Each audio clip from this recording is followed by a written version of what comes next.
The man accused of killing United Healthcare's CEO has been named, Luigi Mangione. And as more details have been released about him, the more people have seemed to become obsessed with him. On Tuesday, while being led into court, he struggled with deputies and shouted, while he was pushed inside to the courthouse. He appeared in the Pennsylvania court for a hearing on whether to extradite him to New York to face his murder charges there. It comes after he was arrested in Altoona, Pennsylvania this week, after a member of the public recognized him at a McDonald's, ending the days-long massive manhunt for him that went to multiple states and even internationally. But who is this Luigi? How does somebody go from Ivy League graduate to murderer? New details have been discovered detailing exactly who he is and what his real motivations were. But the big question looms. Can society prevent these ideologies from spreading, or is Luigi just the beginning of a new and dangerous movement? At the time of his arrest, he was carrying multiple fake IDs, including one that matched the New Jersey ID the shooting suspect used to check into a hostel before the shooting. You know, where they got this photo. In his bag, he had a ghost gun, which is a gun made of 3D printed parts put together that don't have serial numbers, so they're very difficult to track and regulate. You can even buy ghost gun kits online that don't require any sort of background check, so people are able to buy these somewhat anonymously. He also had clothing and a mask that looked like the outfit the shooter wore in the attack. He's been charged with forgery, firearms thought to be carried without a license, tampering with records or identification, possessing instruments of crime, and false identification to law enforcement.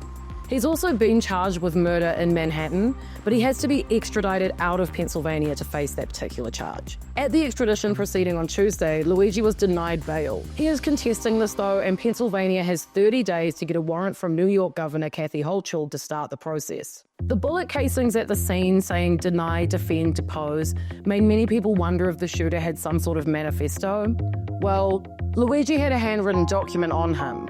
On the 3-page note, which has been published by various outlets online in its entirety, he lamented that the US had the most expensive health system in the world, but ranks number 42 in life expectancy. He described corporations as mafiosa that have gotten too powerful and said, frankly, these parasites simply had it coming.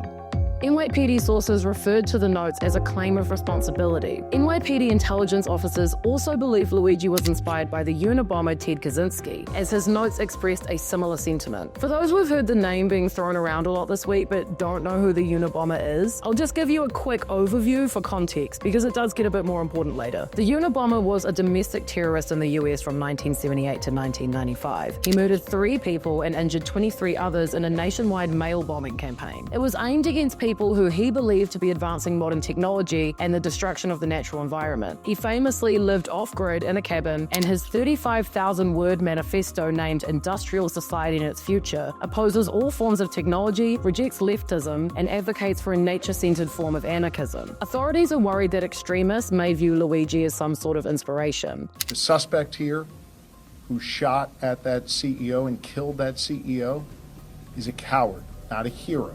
Once Luigi's name was released, his social media accounts were found pretty quickly. Pretty much all of these accounts have now been taken down, including a YouTube channel which had a countdown for a video called The Truth. This was proved to be a hoax after a review of video forensics. Luigi is 26 years old and comes from a wealthy family in Baltimore. His parents work in the real estate business and they own country clubs and golf courses. He was valedictorian of his private all-boys school, and he graduated from Ivy League University, the University of Pennsylvania, with both a master's and bachelor's of science in computer engineering within 4 years, which is pretty impressive. Despite his family's money and possible Ivy League wealthy connections, Luigi requested on a court form that a public defender represent him. His newly discovered social media posts provide an eerie insight into how Luigi became radicalized. He was active on social media for years, posting stuff from his travels, his weightlifting routine, very normal stuff. He had an account on book review website Goodreads where he had publicly kept track of nearly 300 books he had either read or was planning to read. He even posted a positive review of the Unabomber's manifesto on the site, giving it 4 stars and describing its author as a political revolutionary. The review went on to say,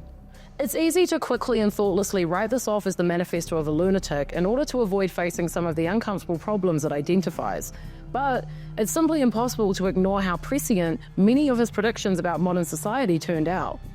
Luigi also quoted lines from an unnamed source which included, When all other forms of communication fail, violence is necessary to survive. You may not like his methods, but to see things from his perspective, it's not terrorism, it's war and revolution.